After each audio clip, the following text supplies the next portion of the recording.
পশ্চিমবঙ্গের ক্যানিং পূর্ব এমন একটা বিধানসভা কেন্দ্র যেখানে নদীর স্রোতের মতোই রাজনীতির গতিপথও কিন্তু সবসময় বদলাতে থাকে। আচ্ছা, এখানকার মাটির বাস্তবতা মানে মানুষের দৈনন্দিন জীবন সেটা ভোটের বাক্সকে কতটা প্রভাবিত করে? চলুন আজ আমরা এই গভীর সংযোগটাকেই বোঝার চেষ্টা করব। তো আমরা কিভাবে এগোব?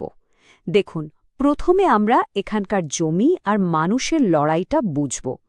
তারপর দেখব সেই লড়াইয়ের আওয়াজ ভোটের বাক্সে কিভাবে পৌঁছাচ্ছে। এরপরে আমরা জনরোষের কারণগুলো খতিয়ে দেখব এবং সবশেষে একটা উন্নত ভবিষ্যতের জন্য কী ধরনের পরিকল্পনা দরকার তা নিয়েও আলোচনা করব। যে কোনো জায়গার রাজনীতি বুঝতে গেলে সবার আগে সেখানকার মাটি আর মানুষকে চেনাটা খুব জরুরি। চলুন ক্যানিং পূর্বের সেই আসল গল্পটা শোনা যাক, যা সেখানকার মানুষের জীবনকে প্রতিদিন গড়ে তোলে। মাতলা নদী একদিকে যেমন জীবন দেয়, অন্যদিকে কিন্তু সর্বনাশা। এই নদীর ধারেই ক্যানিং পূর্বের বসতি। এখানকার মানুষের কাছে বন্যার ভয়টা রোজকার সঙ্গী। প্রকৃতির এই খামখেয়ালিপনায় কিন্তু এখানকার মানুষের জীবন সংগ্রাম আর রাজনীতির অভিমুখ দুটোই ঠিক করে দেয়। এখানকার সামাজিক গঠনটাও বেশ ইন্টারেস্টিং। জনসংখ্যার প্রায় ৬৭% মুসলিম। স্বাভাবিকভাবে রাজনৈতিক সমীকরণে এর একটা বড় ভূমিকা আছে। বাকি যে ৩২% হিন্দু সম্প্রদায়ের মানুষ, তারাও কিন্তু এই অঞ্চলের সামাজিক আর রাজনৈতিক জীবনে সমানভাবে গুরুত্বপূর্ণ। আর এই মোট জনসংখ্যার মধ্যে প্রায় ২১% মানুষ তফসিলি জাতিভুক্ত। বিশেষ করে মতুয়া সম্প্রদায়ের উপস্থিতি খুবই তাৎপর্যপূর্ণ। তাদের নিজস্ব ইতিহাস, নিজস্ব দাবি দাওয়া আছে, যা তাদেরকে এই এলাকার রাজনীতিতে একটা নির্ণায়ক শক্তি করে তুলেছে। এখানকার মানুষের কাছে জীবনটা কিন্তু একটা রোজকার লড়াই। প্রত্যেক বর্ষায় ভাঙা বাঁধ নিয়ে ভয়, ভাঙাচোরা রাস্তায় অ্যাম্বুলেন্স আটকে পড়া দৃশ্য, কাজের খোঁজে যুবকদের অন্য রাজ্যে চলে যাওয়া, আর ফসলের ঠিক দাম না পেয়ে কৃষকের হাহাকার, এই সব ছবিগুলোই বলে দেয় যে উন্নয়নের ঘাটতিটা ঠিক কতটা গভীর। এই যে কঠিন বাস্তবতাগুলো, এগুলোই কিন্তু ভোটের ফলাফলে ফুটে ওঠে।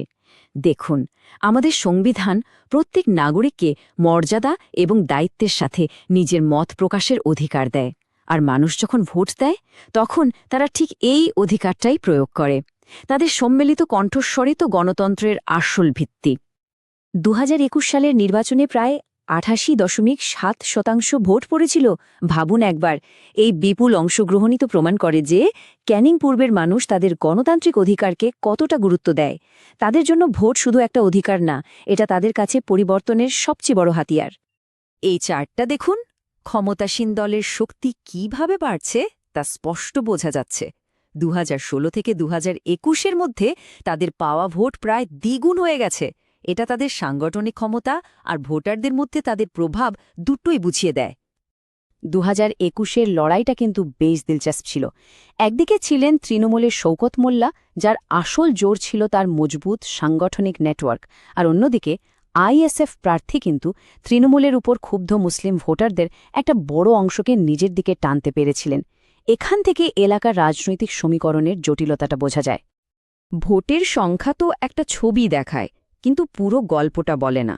এর পেছনে মানুষের যে ক্ষোভ, যে হতাশা জমে আছে, তার কারণগুলো বোঝাটা খুব জরুরি। চলুন এবার সেই কারণগুলোর গভীরে যাওয়া যাক। মানুষের এই রাগের পেছনে কিন্তু অনেকগুলো কারণ আছে। যেমন ধরুন, কাটমানির সংস্কৃতি নিয়ে ক্ষোভ, শিক্ষক নিয়োগের দুর্নীতি নিয়ে হতাশা, ভোটের পরে হিংসার ভয়, আবার নাগরিকত্ব আইন নিয়ে দুশ্চিন্তা, আর তার সাথে তো বেকারত্বের সমস্যা আছেই। এই সব কিছু মিলিয়েই মানুষের আস্থাটা কমে গেছে। দেখুন, বড় বড় দুর্নীতির প্রভাবটা কিন্তু শেষ পর্যন্ত সাধারণ মানুষের ওপরেই এসে পড়ে। যখন বন্যাত্রাণের টাকা চুরি হয়, তখন সাধারণ মানুষের ঘর ভেসে যায়। রাস্তা খারাপ হলে একজন গরিব ব্যবসায়ীর রুটিরুজি বন্ধ হয়ে যায়। এভাবেই সিস্টেমের ব্যর্থতাটা প্রত্যেকটা পরিবারকে কষ্ট দেয়। বেশ, সমস্যাগুলো তো আমরা বুঝলাম। এখন দেখা যাক রাজনৈতিক দলগুলো এই পরিস্থিতি সামাল দেওয়ার জন্য কী ধরনের কৌশল বা স্ট্র্যাটেজি ব্যবহার করে। রাজনীতির দাবা খেলায় টিকে থাকতে গেলে কিন্তু বহুমুখী কৌশল লাগে। এই চতুর্মুখ মতবাদ অনেকটা সেরকমই একটা ফ্রেমওয়ার্ক। একদিকে শিবের মতো করে বিরোধীদের প্রতি আগ্রাসন দেখানো হয়, তো অন্যদিকে বিষ্ণুর মতো আইন শৃঙ্খলা আর স্থিতিশীলতার আশ্বাস দেওয়া হয়।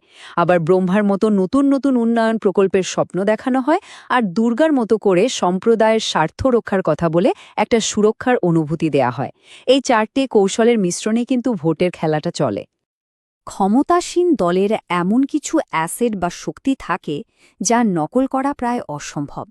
যেমন বছরের পর বছর ধরে তৈরি করা স্বেচ্ছাসেবকদের নেটওয়ার্ক, যা প্রত্যেকটা পাড়ার খবর রাখে, বিধায়কের ব্যক্তিগত ইমেজ, যা মানুষের মনে একটা বিশ্বাস তৈরি করে, আর বিভিন্ন সম্প্রদায়ের সঙ্গে তৈরি হওয়া জোট। এগুলোই হলো তাদের আসল শক্তি, যা বিরোধীদের পক্ষে রাতারাতি তৈরি করা সম্ভব নয়। এবার আমরা একটা ডেভেলপমেন্ট প্লেজ শিট বা উন্নয়ন প্রতিজ্ঞাপত্র দেখব। মানে এটা একটা নক্কর কর্মপরিকল্পনা, যা আমরা আগে যে সমস্যাগুলো নিয়ে আলোচনা করলাম সেগুলোর সরাসরি সমাধানের জন্য তৈরি করা হয়েছে।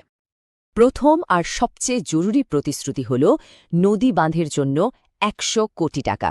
এটা কিন্তু শুধু একটা টাকার অঙ্ক নয়, এটা আসলে মানুষের জীবন আর জীবিকা বাঁচানোর একটা অঙ্গীকার। একটা মজবুত বাঁধ মানে হল লক্ষ লক্ষ মানুষের নিশ্চিন্তে ঘুম। এরপর আসছে ৫০ কিলোমিটার কৃষি থেকে বাজার রাস্তা তৈরির প্রতিশ্রুতি। এই একটা পদক্ষেপই কিন্তু স্থানীয় অর্থনীতিতে নতুন করে প্রাণ ফেরাতে পারে। ভালো রাস্তা মানে কৃষকের ফসল নষ্ট না হয়ে ঠিক সময় বাজারে পৌঁছাবে, আর তার মানে তারা ভালো দাম পাবে আর এলাকারও উন্নতি হবে। বেকারত্ব এখানকার একটা জ্বলন্ত সমস্যা। এর সমাধানের জন্য একটা স্পেশাল অ্যাগ্রোমেরিন প্রসেসিং জোন তৈরি করে ২০০০ নতুন চাকরির পরিকল্পনা করা হয়েছে। এটা শুধু যুবকদের কাজই দেবে না, বরং এলাকার অর্থনৈতিক পরিকাঠামোকেও অনেক মজবুত করবে। যে কোনো পরিকল্পনার শেষ এবং সবচেয়ে জরুরি ধাপ হল তার সঠিক রূপায়ণ। বাড়ি, পানীয় জল বা স্বাস্থ্যের মতো মৌলিক সুবিধাগুলো যাতে কোনো বাধা ছাড়াই ৩০ দিনের মধ্যে মানুষের কাছে পৌঁছায়, তার জন্য একটা নির্দিষ্ট অ্যাকশন প্ল্যান দরকার। আর এখানে সাফল্যের চাবিকাঠি হল স্বচ্ছতা আর দায়বদ্ধতা। দেখুন, শাসনের আসল উদ্দেশ্য হল রাজনীতির ঊর্ধ্বে উঠে মানুষের বিশ্বাস অর্জন করা। আর যে কোনো ডেটা ভিত্তিক পরিকল্পনায় ভারতের ডিপি ফ্রেমওয়ার্ক অনুযায়ী মানুষের ব্যক্তিগত তথ্যের গোপনীয়তা আর তাদের সম্মতিকে সম্মান করাটা অপরিহার্য। কারণ আস্থা তৈরি হয় স্বচ্ছতা আর সম্মানের ভিত্তিতেই। এই কথাটা কিন্তু খুব সত্যি। দিনের শেষে সমস্ত ডেটা, স্ট্র্যাটেজি আর প্রতিশ্রুতির বিচার একটাই মাপকাঠিতে হয়। সাধারণ মানুষের জীবনে কি সত্যিই কোনো উন্নতি এসেছে? তাদের ছেলেমেয়েরা কি ভালো স্কুলে যেতে পারছে? তাদের পরিবার কি সুরক্ষিত? এই প্রশ্নটা আমাদের সবার ভাবার জন্য। যদি গণতন্ত্র আর জনসেবার মূল কথাই হয় মানুষের কল্যাণ, তাহলে একজন নেতার সাফল্যের আসল মাপকাঠি ঠিক কী হওয়া উচিত? If you want to become a people-centric leader and uplift your constituency, get in touch with blueprintstrategies.ai at mgr@blueprintstrategies.ai or call 080-4204-1602. Purpose Beyond Politics.